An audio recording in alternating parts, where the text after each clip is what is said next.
책 읽고 유튜버라고 존숙입니다. 오늘이 저희 아버지 팔순이세요. 팔순이신데 아버지 팔순도 축하를 드릴 겸 그리고 뉴질랜드 출국까지 딱 이제 3주 남았더라고요. 그래서 여기에 대한 이야기를 좀 해보려고 카메라 켰어요. 일단 저희 아버지를 제 유튜브 채널을 통해서 보시는 분들이 있을 거예요. 가끔 이제 댓글로 아버지 안부를 묻는 분들도 있곤 한데, 아빠를 제가 처음에 등장시켰던 게 광화문 집회 아빠랑 같이 이제 만났어요. 그래서 날씨가 추우니까 집회에 있다가 잠깐 들어와서 이제 몸을 좀 녹이고 다시 나가자 그래서 스타벅스에서 아빠랑 둘이 차를 마시면서 얘기를 하는데, 어차피 우리가 여기서 시간을 보낼 거니까 무의미하게 이 시간 보내지 말고 좀 유익하게 우리가 이 시간을 어떻게 보낼까를 생각하다가 아빠를 인터뷰를 했어요. 사실 저도 아빠를 인터뷰하면서 아빠가 말씀을 잘 하실 수 있을까? 해본 적이 없으니까. 근데 정말 깜짝 놀랐던 게 아빠가 생각보다 말씀을 너무 조리 있게 잘 하시더라고요.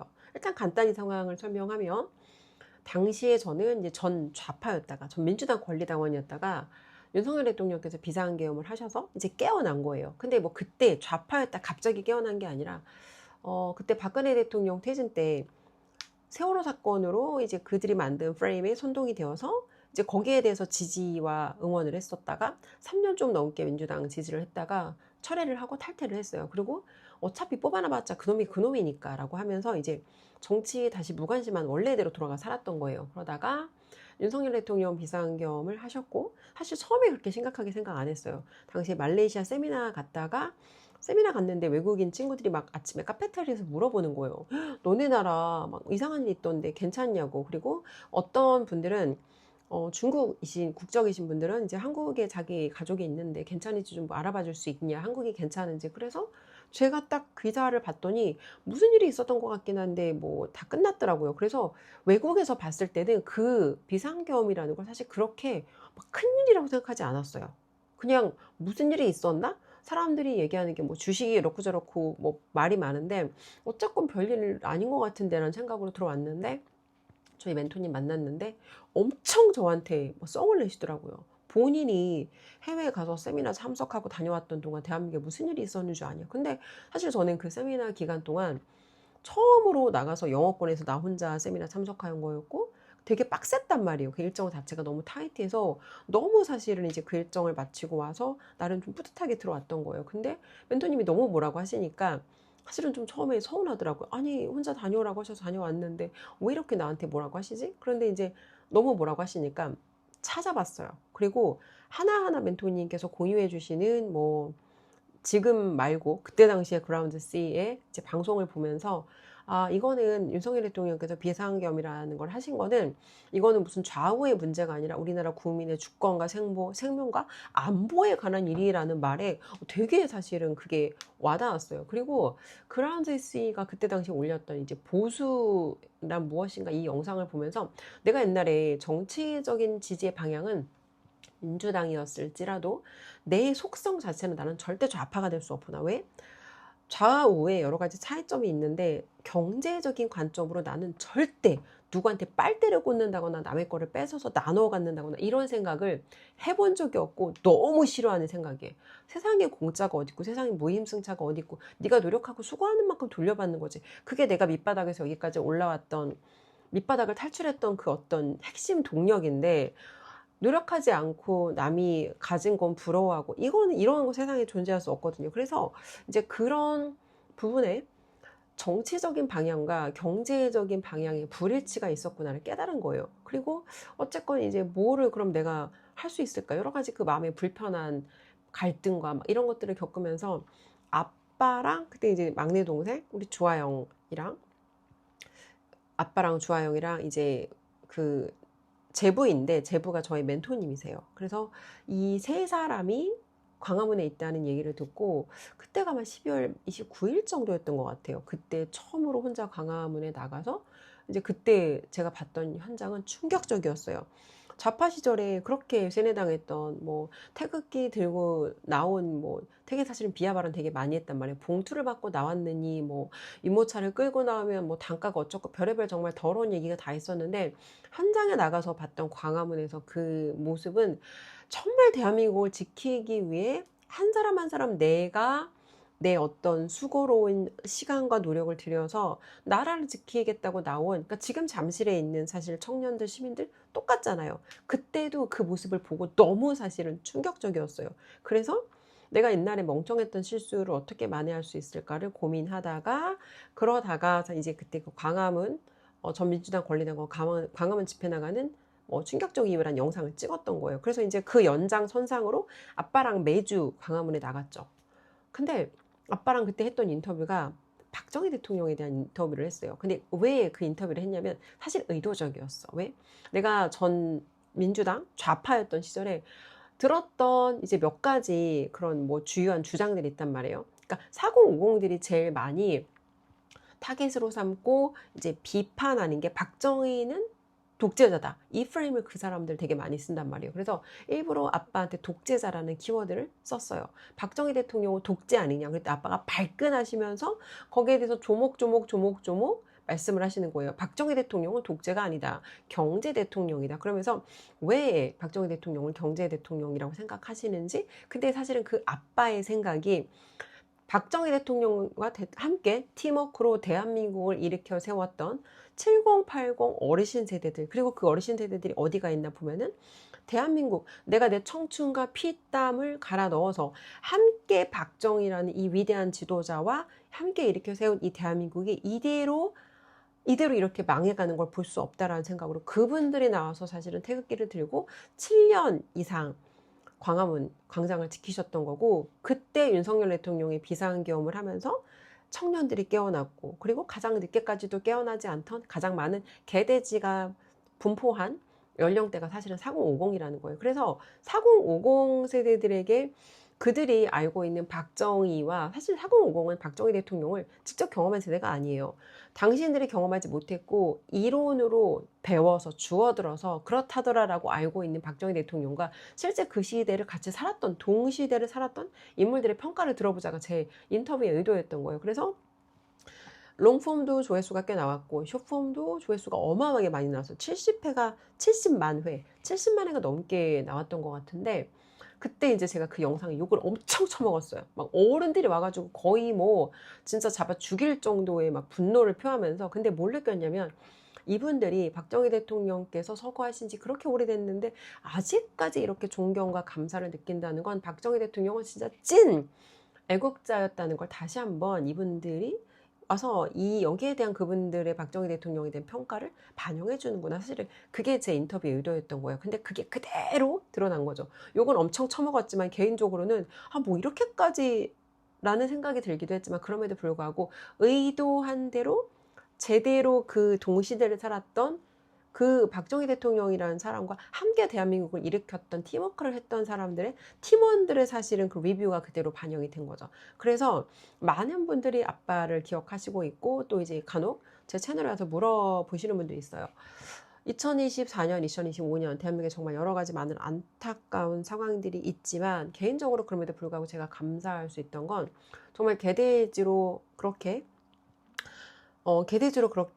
정치적 무관심자로 그냥 계속 그렇게 살아갈 뻔한 저를, 우리가 깨어있다는 게 무엇인지, 그리고 내가 당연하게 누리는 것들, 지금 대한민국에서 이 어떤 우리의 편안한 대한민국의 어떤 경제적인 수준이라든지, 근데 내가 대한민국에 이렇게 일어서는데 내가 기여하지 않았지만 사실은 나 이전에 누군가가 헌신하고 수고했기 때문에 전쟁 이후에 그 잿더미 상태에서 이 현재 대한민국이 될 수가 있던 거죠. 사실은 굉장히 그 자본주의자라는 책이 있어요. 자본주의자라는 책에도 아시아의 몇 개의 용이라는 표현으로 하나를 대한민국을 넣는데, 싱가포르, 대만, 그리고 한국. 근데 이 나라들의 공통적인 특징이 뭔가를 보면 이 나라들은 사실 자본주의 시스템, 시장 경제를 도입한 국가라는 거죠. 특히나 이제 대만하고 한국 같은 경우에는 아주 근처에 가까이 공산주의 시스템 있잖아요. 그죠? 사회주의, 뭐 공산주의. 근데 그럼에도 불구하고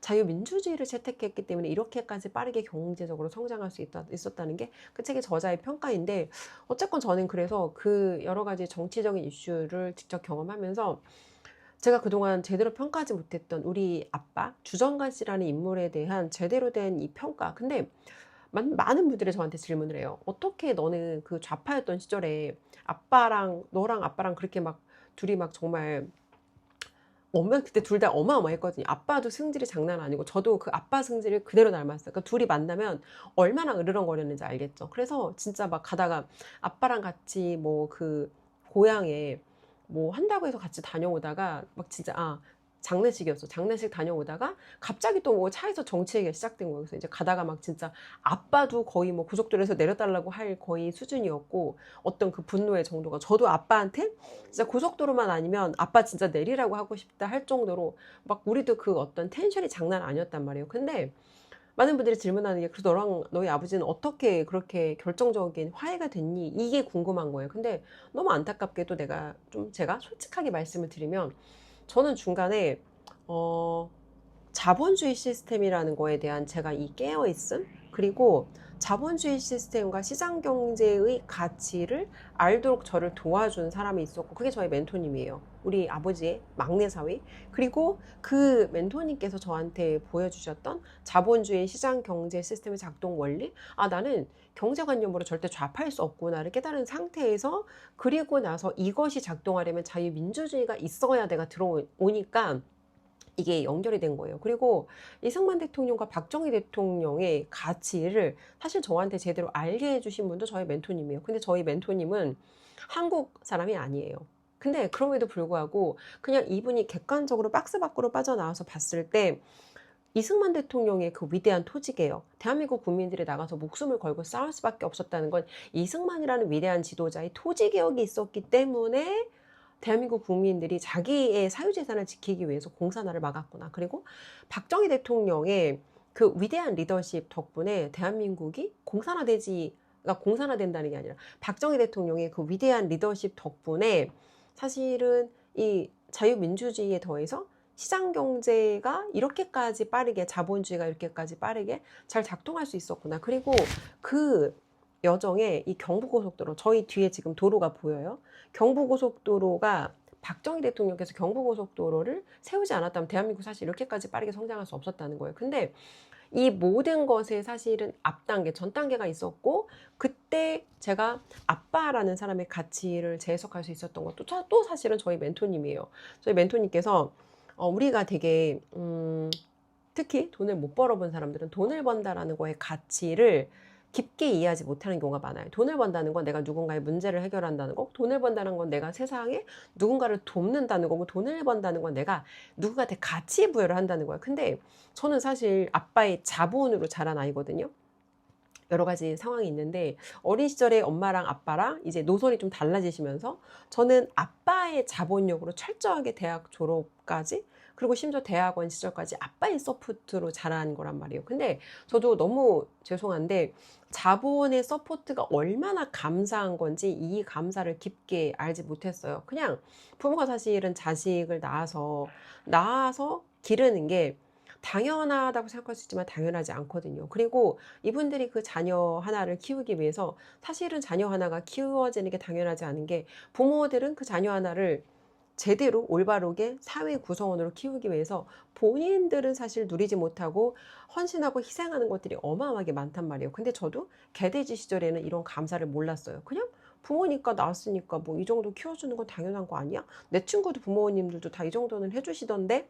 라고 생각했던 이 가까운 사람이 자기의 무언가를 굉장히 헌신해서 사실은 자기가 자기 스스로 누릴 수 있는 것들을 누리지 않고 희생하고 헌신하면서 누군가를 서포트한다는 거. 이 서포트라는 것에 감사를 모르고 살았어요.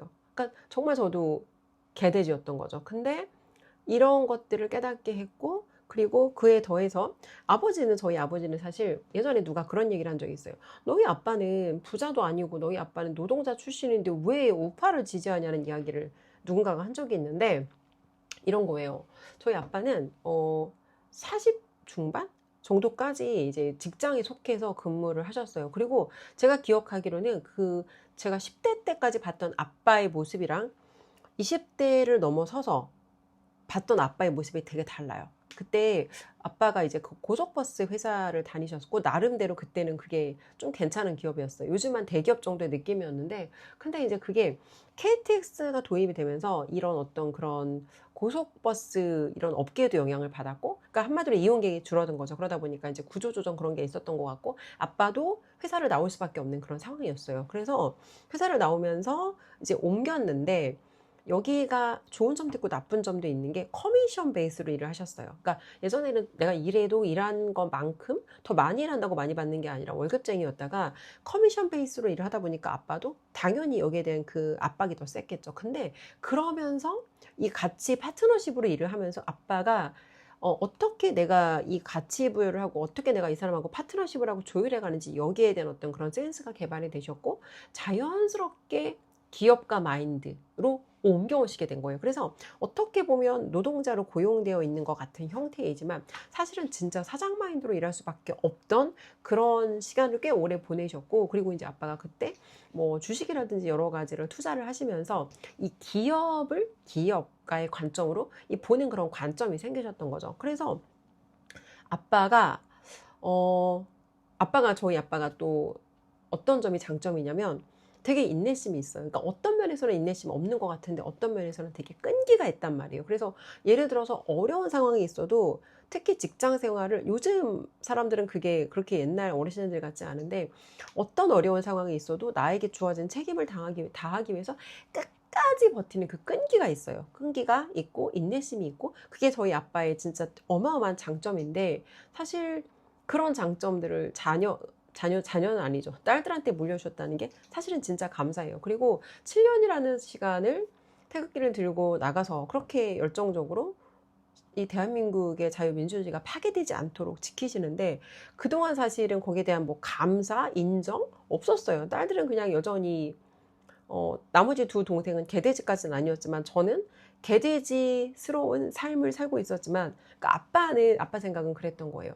나는 이제 살아봤자 얼마나 더 살겠니 하지만 내 자식들과 내 손주들이 살아갈 나라니까 이 나라가 절대 공산화되는 걸 볼 수 없다. 그래서 나 자신이 아니라 내 자손들, 내 후대를 위해서 나가서 그렇게 오랫동안 인정도 없는 그런 헌신과 수고의 시간을 보내셨다는 거. 근데 그게 바로 70, 80 세대들의 특징이다. 근데 그 특징을 이어받은 아이들이 40, 50 세대인데 40, 50 안타깝게도 개돼지가 가장 많죠. 그래서 그 아까 다시 들어와서 그때 어떻게 아빠랑 그렇게 극적으로 너는 화해를 했니? 질문하시는데 안타깝지만 제가 한 게 아니에요. 사실 저한테는 자유민주주의, 자본주의의 가치를 볼 수 있도록 이 눈가를 뜰 수 있도록 해줬던 저희 멘토님이 있었고 그 멘토님께서 이런 것들을 먼저 사전에 교육하지 않으셨다면 그렇게 빨리 저도 못 깨달았을 거예요. 그리고 사실 제가 나가서 막 여러 가지 막 그런 파이터처럼 목소리 낼 수 있었던 것도 이전에 앞 단계에 저희 멘토님을 통해서 다양한 경험을 통해서 훈련이 됐어요. 학원장 주은숙이었으면 그거 절대 못해요. 일단 내 본업에 먹고 사는데 업에 당연히 지장이 있을 것이고 플러스 학원장 주은숙 시절에 주은숙은 절대 그런 사람이 아니었어요.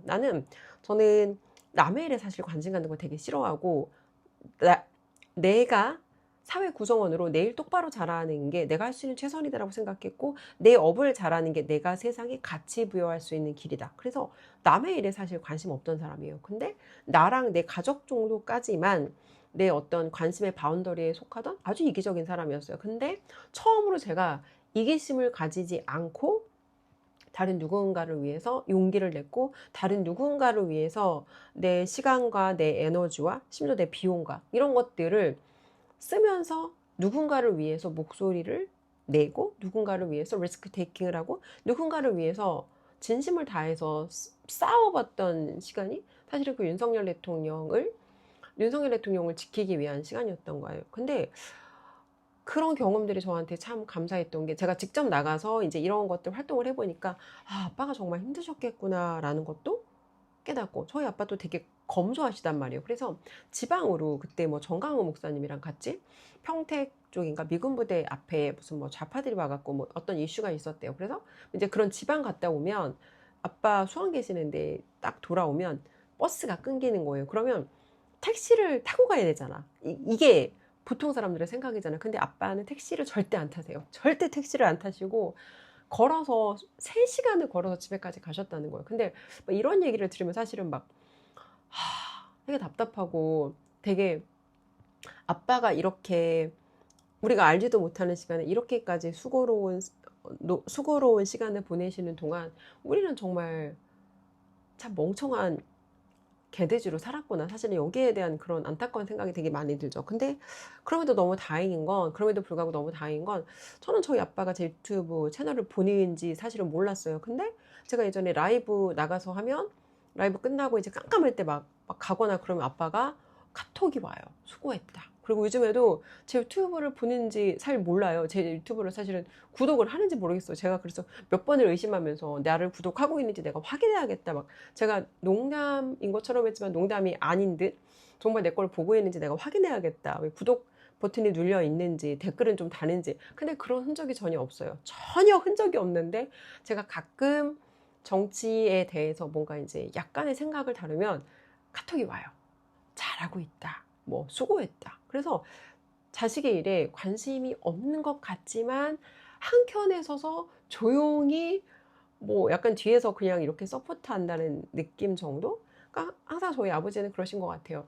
아빠한테 제가 몇 번 인생에 되게 큰 감동을 받은 적이 있는데 첫 번째 고등학교 때 학교를 그만두려고 그랬어요. 저는 사실 불량 청소년은 아니었어요.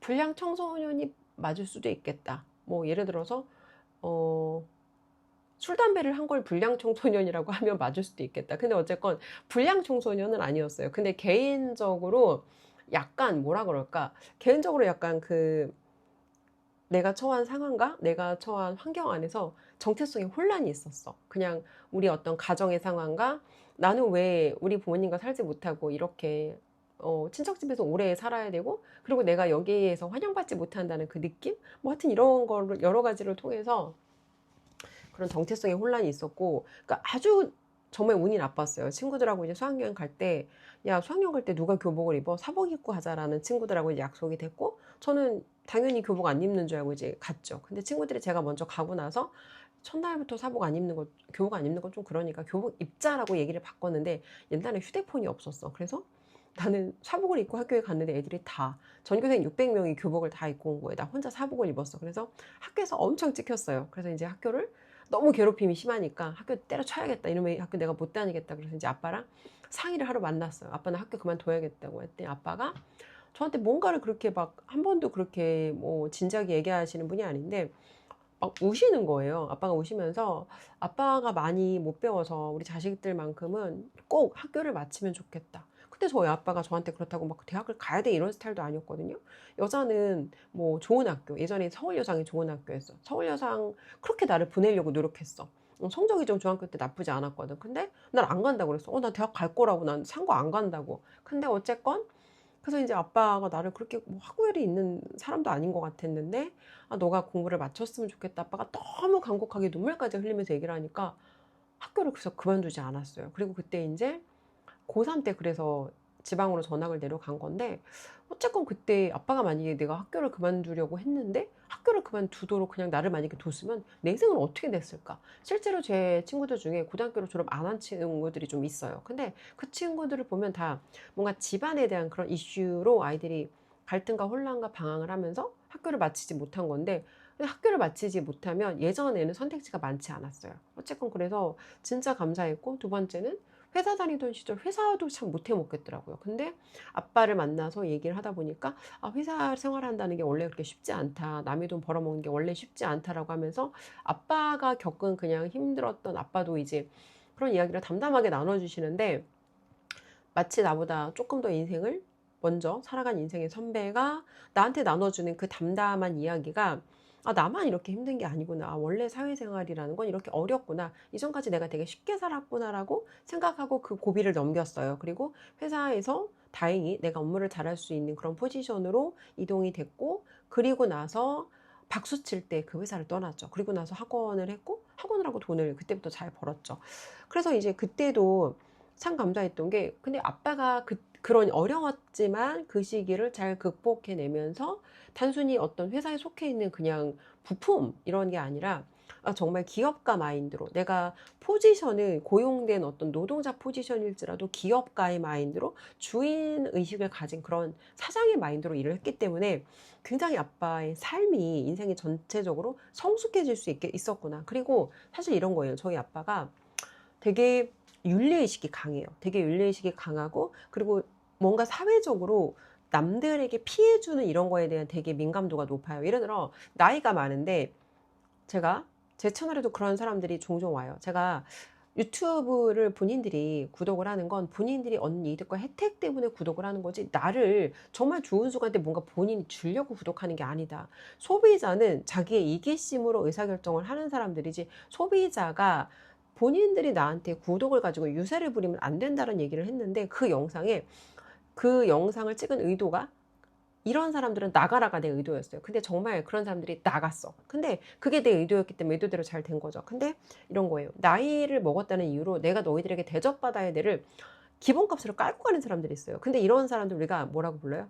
꼰대라고 불러요. 그 꼰대 마인드가 내가 있어. 그러면 자식하고도 힘들고 어디 가서도 힘들고 심지어 꼰대는 자기들끼리도 힘들어요. 자기들끼리도 서로 싸운다고. 근데 제가 우파 집회에 나가서 그런 사실을 꼰대 어른들도 많이 봤거든요. 나이를 드신 어르신이 아니라 정말 나이만 처먹은 어른들도 많단 말이에요. 근데 저희 아빠는 본인을 항상 꼰대라고 그래요. 아유 꼰대가라고 하시지만 그 누구보다 꼰대스럽지 않기 위해서 매 순간 타인에게 배려 있는 행동을 하려고 항상 그런 엄격한 기준을 갖고 살아가시는, 때로는 뭐 이렇게까지 엄격해 할 정도로 그런 기준을 가지고 살아가시는 사람이 저희 아빠예요. 어쨌건 상식적이고 윤리적이고 도덕성이 뛰어나고, 그리고 또 하나는 정말 솔직해요. 예전에 아빠의 어떤 그런 젊은 시절의 실수, 그리고 투명하게 자기 실수를 인정하고, 근데 이게 왜 중요하냐면 부모가 자기 실수를 인정하는 게 쉽지 않아요. 왜? 실수를 인정하면 자녀들에게 존경을 잃는다고 생각하는데 절대 그렇지 않아요. 자녀가 부모를 존경하게 되는 포인트는 부모가 자신의 실수를 투명하게 인정하고 그 실수에 대해서 드러낼 때, 내가 예전에 이렇게 젊은 시절에 성숙하지 못했어, 내가 예전에 이런 모습이 있었어 라는 걸 드러낼 때 그 사람의 솔직한 이 인간다운 모습에, 아니 자기가 그런 실수가 있었다고 인정하는데 어떡할 거예요, 그쵸? 그리고 그 인간다운 그 모습이 자녀들이 부모에게 존경을 느낄 수밖에 없다는 거예요. 근데 많은 부모들이 실수하고 놓치는 부분이, 자기가 권위를 부리고 자기가 고집을 부리고 자기가 자녀에게 대접받으려는 태도를 주장하면, 그러면 존경이 따라올 거라고 착각하는 사람인데 그렇지 않아요. 부모도 똑같이 인간이란 말이에요. 그리고 부모도 부모 노릇을 처음 해봤단 말이에요. 그러면 자녀도 미숙하고 부모도 미숙한데 서로의 미숙함을 인정하고 그런 것들을 하나하나 수정해 나갈 때, 그러니까 인간이 변화되는 게 되게 어려운데 저희 아빠한테 가장 제가 존경하는 부분은 그 어려운 변화라는 걸 해냈어요. 자녀들에게도 딸들과도 아빠랑 옛날에 소통하면 그 부딪히는 포인트들이 있었단 말이에요. 근데 그런 것들을 뭔가 의견을 이야기하면 들어요. 그러니까 저는 그렇게 막 아빠랑 통화를 길게 하진 않아요. 근데 저희 동생들 같은 경우에는 아빠랑 통화하면 30분, 1시간 통화해요. 물론 저도 아빠랑 가끔 통화하면 긴 통화를 하는데, 통화가 길다는 건 대화가 된다는 거예요. 근데 왜 대화가 가능한가를 보면 들어요. 듣고 본인 의견을 얘기하시고, 듣고 본인 의견을 얘기하시고. 근데 제가 느끼는 많은 부모들이 자식들과 소통이 안 된다라고 이야기하는 건, 소통을 할 의사가 없고 내 얘기를 주구장창 그냥 쏟아내니까 대화가 될 수가 없죠. 대화라는 건 나도 상대에게 궁금한 게 있고 상대도 나에게 궁금한 게 있고 서로가 어떤 생각과 의견을 나눌 수 있어야 대화가 되는데 그거 자체가 없고, 그리고 사실 something in common, 뭔가 우리가 공통적인 이슈가 사실 만들어지지 않으면 대화가 어렵죠. 나는 나에게고 너는 너에게 하고 서로가 서로한테 서비스하듯이 들어주는 거지. 그래서 부모가 자식한테 줄 수 있는 가장 큰 선물은 그 부모들이 주고 싶어하는 그 코딱지만한 돈을 남겨주는 게 아니라, 우리 부모가 인간적으로 위대한 모습으로 살아서 이런 유전자를 물려받은 사람이 나구나라는 이 마음에서 우러나는 이 유전자에 대한 감사를 표현할 수 있도록 하는 게 사실은 자녀에게 줄 수 있는 가장 큰 선물이다. 부모가 자녀에게 줄 수 있는 가장 큰 선물은 자부심을 느끼도록, 아, 내가 이런 위대한 유전자를 물려받는 사람이구나. 이게 저는 부모가 자녀에게 줄 수 있는 가장 큰 선물이라고 생각해요. 그래서 아빠랑 생각하면 사실 어린 시절의 추억은 많이 없어요. 하지만 그럼에도 불구하고 다 큰 성인이 되어서 아빠와 우리가 서로가 서로에 대해서 깊이 이해할 수 있고, 그리고 아빠가 아빠 세대의 그 어르신들이 내 청춘과 내 어떤 피, 땀, 눈물 갈아 넣어서 만들어진 이 위대한 나라가 대한민국이라는 나라라는 사실을 제가 알게 된 거 사실 너무 감사해요. 그리고 좀 건강하게, 아빠는 자꾸 5년을 부르짖으시는데 건강하게 100세까지만 함께 해주셨으면 좋겠어요. 아빠 팔순 축하드려요.